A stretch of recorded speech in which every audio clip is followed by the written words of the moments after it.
10. 1956 Aston Martin DBR1. Aston Martin is known around the world for its luxurious and beautiful vehicle designs, but it's a company with incredible racing pedigree as well.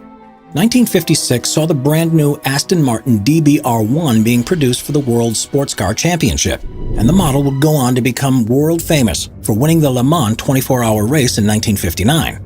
It was the first year that the race car entrance didn't have to be road legal, so the Aston Martin designers went all out. Based on the previous year's DB3S, it had a lower ride profile, covered wheel wells, and it was the first to feature the triangle vent on the sides, which would go on to feature on all subsequent designs from the company. The success of the DBR1 went on to cement Aston Martin as a leading manufacturer, and it's so synonymous with motorsport that one of the models went on to set a record for the most expensive vehicle to sell at auction that had been made in the UK, selling for a massive $22.5 million in 2017. Number 9. 1927 Bugatti Royale. The Bugatti Royale, also known as the Type 41, was a luxury vehicle that was built by the company between 1927 and 1933. To this day, it remains one of the largest production cars ever made, and at 21 feet long and almost 170-inch wheelbase, and a weight of at least 7,000 pounds, it would have been an absolute beast on the roads. The plan was to build 25 of them, all to be sold to European royalty, but they went into production at a time when the world's economy was faltering, so there were very few people in the market for the most luxurious and expensive car on offer. In the end, only 7 of them came off the production line, and one of those was completely destroyed in a crash while it was being driven by Ettore Bugatti himself. Amazingly, the remaining 6 are still in perfect condition today, and their whereabouts is well documented. In 1999, for example, Volkswagen, which had recently purchased Bugatti, bought the Royale Coupe de Ville binder for $20 million, which shows how valued they are today. One of the most interesting facts related to the Royale is not where they are today, though, but what happened to the excess parts that had been built for the initial number the company wanted to build. When they realized there was no demand for the cars, they used the remaining engines to power 79 rail cars for the French railways. One of the rail cars set a world record at the time for the fastest train, and this pivot turned the Royale project from a financial disaster into an unprecedented success. Number 8. 1957 Ferrari 250 Testarossa. In 1957, the rules of competitive racing were changed in a way that limited the maximum engine displacement of vehicles to 3 liters if they wanted to enter prestigious events like the 24 Hours of Le Mans. So Ferrari quickly designed a car to compete, the 250 Testarossa. It had a number of similarities with previous models, including the 250 series, but this one would go on to dominate the racing scene for years to come, and reaffirm Ferrari as the most successful manufacturer in the world. A Colombo-designed 3-liter V12 engine was used, along with significant improvements to the chassis, the drivetrain, and the bodywork. The changes they made meant that Ferrari would win 10 World Sports Car Championship races, including Le Mans in 1958, 1960, and 61, and they won the Constructor World titles in those years as well. The 250 TRs are now one of the most collectible and highly sought-after Ferraris, both because of their pedigree and their rarity. Only 33 were ever produced, with the chassis of one selling for just under $40 million in 2014. Due to their popularity, however, attempts have been made to recondition those that have fallen into a state of disrepair by using parts from other vehicles. This has led to a debate about whether some vehicles truly are a 250 Testarossa, and with the way parts have been shared around, there are even several vehicles laying claim to the same chassis numbers. Number 7. Talbot Lago Grand Sport. Founded in 1916, Talbot was a French car manufacturer that specialized in both pleasure cars and racing vehicles. Possibly their most famous design, however, was first showcased in 1947 and was known as the Lago Grand Sport. It had a shorter chassis than the company's previous models and was able to achieve astonishing speeds for the time. Equipped with an engine that could produce up to 195 brake horsepower, the Lago Grand Sport could accelerate up to 124 miles per hour depending on the weight of the body that was fitted. Designed for personal use and for racing, the Lago Grand Sport won the 24 Hours of Le Mans in 1950. But what was unique about this car was that no two would look the same. When buying it from Talbot, customers would receive just the bare chassis and would then have to hire specialist coach builders to design and fit the body around it. Despite this amazing ability for customization that we don't see these days, only 12 Grand Sports were built in the first year, and very few remain to this day. Number 6. 1970 Porsche 917. Porsche had long been involved in the most prestigious races in the world, but hadn't yet been able to win one. But this all changed in 1970 with the introduction of the Porsche 917. It gave the manufacturer its first 2 overall wins at the 24 Hours of Le Mans in 1970 and 1971, and established them at the forefront of the racing world for years to come. Amazingly though, the 917 was designed and built within a space of just 10 months. The rules of competitive racing had been changed to encourage more manufacturers to take part, and Porsche took advantage of this to full effect. Based around a chassis that weighed just 93 pounds, it was powered by a Metzger-designed 4.5-liter air-cooled engine. The rest of the design was well ahead of its competition. To keep it stable and lightweight, drivers were positioned much further forward in the vehicle, and their feet were actually in front of the front wheels.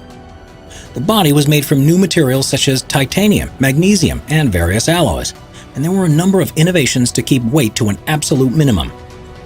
In total, only 59 917s were built, with most being held in museums or private collections. One, however, was sold in 2012 for a price of $4.4 million to none other than Jerry Seinfeld.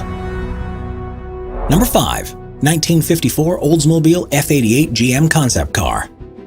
Oldsmobile was an extremely popular brand of American car that first started producing vehicles in 1897. Throughout the company's lifetime, it would make more than 35 million vehicles, but the one that stood out above the rest was the F88. It was designed as a concept dream car in 1954, with the original sketches being drawn up by long-term Oldsmobile designer Bill Lang. Starting with the chassis of a Chevrolet Corvette, the F88 had a fiberglass body and was fitted with a 5.3-liter Super 88 V8 engine. As far as anyone knows, only one F88 was ever built, and is currently on display in its own dedicated showroom at the Gateway, Colorado Automobile Museum, after being bought for $3 million. There are rumors, however, that a second one may have been built in secret, but that it was destroyed by a fire while it was being exhibited. It's quite possible then that there may be remnants of one out there somewhere, and if anyone's lucky enough to find it, it has the potential to be worth millions. Number 4. 1964 Ford GT40. Ford is, of course, one of the most well-known car manufacturers in the world, and in the 1960s, the company bosses set their eyes on designing a vehicle that could beat Ferrari in the 24 Hours of the Le Mans race, which the Italian team had won 6 years in a row. Ford's answer was the GT40, a high-performance endurance car that originally had a 4.7-liter V8 engine and bodies that were made from light alloys. The first 3 versions were made in the UK because of the country's manufacturing facilities and proximity to where most of the prestigious races were to be held at the time. But the Mark IV was built in the US from 1967 onwards. After stuttering in the first few races, the GT40 finally took Ferrari's crown in 1966 and would continue to dominate the sport for the next 3 years. Over the 5 years it was produced, just 105 GT40s were made, but are so synonymous with the brand that even though originals still cost many millions of dollars, even replicas will set you back hundreds of thousands. Number 3. 1957 Jaguar XK SS. Jaguar developed the D-Type racing car with the express intent to win the 24 Hours of Le Mans race in the 1950s. But after withdrawing from competition in 1956, the company decided to repurpose the design and make it street legal, so they could sell it to customers as the Jaguar XK SS. Very few changes were actually needed from the racing variant, but they included the addition of a passenger's door, the removal of a divider between the seats, a fuller and more rounded windshield, a folding roof, and chrome-plated bumpers. Only 25 XK SSs were built, however, and to limit supply even further, a fire broke out in the factory where they were made that destroyed 9 of them. Most of the remaining 16 sold to customers in the US, and Steve McQueen famously had one of his own. In 2016, Jaguar announced that they planned to complete the order of 25 by making high-quality replicas with those original chassis numbers. And when those 9 went on sale, they were priced at more than $1.5 million. So the demand from collectors was extremely high. Number 2. 1928 Mercedes-Benz S-Type. Known as the White Elephants, the Mercedes-Benz S-Class was a vehicle made by the German manufacturer between 1926 and 1933. Designed with a 6.7-liter 6-cylinder engine, it was able to produce 180 horsepower, and despite the way it looks, this car was designed to race. The company proved to be very successful in competition, but the S-Type also became highly sought after by private customers, and they were perfectly suited to driving around on normal roads. The learning from this and the amount of money they made from wealthy customers willing to pay large sums for the privilege of owning one showed Mercedes-Benz the opportunities for them in the private luxury car market. And it's arguably because of the S-Type that the company was inspired to become what it is today. They didn't continue with that particular model, however, and instead designed the 500K to fulfill the role, which means the S-Type is one of the most influential cars ever made, and with less than 100 coming off their production line, one of the rarest too. Number 1. Rolls-Royce 15 HP. Nowadays, if you were offered a car that produced 15 horsepower, you'd probably think it was a joke. But more than a century ago, this would have been the height of technological ability. As a result of an agreement between Charles Rolls and Henry Royce, the motor dealership owner and car designer who merged together to form the eponymous vehicle manufacturer, the 3-cylinder Rolls-Royce 15 HP was first exhibited at the Paris Motor Show in 1904. With a 3-speed gearbox and a leather cone clutch, the car had an impressive top speed of 39 miles per hour. As was custom at the time, Rolls-Royce only actually provided the chassis to the customers, where it cost 500 British pounds, which is around the equivalent to $80,000 today. If you bought one, you would then have to get the bodywork built by a specialist coach builder, so each finalized car looked different. Today, only one of the 6 that were made are thought to still exist, but it's quite possible the others have been stored away and long forgotten about.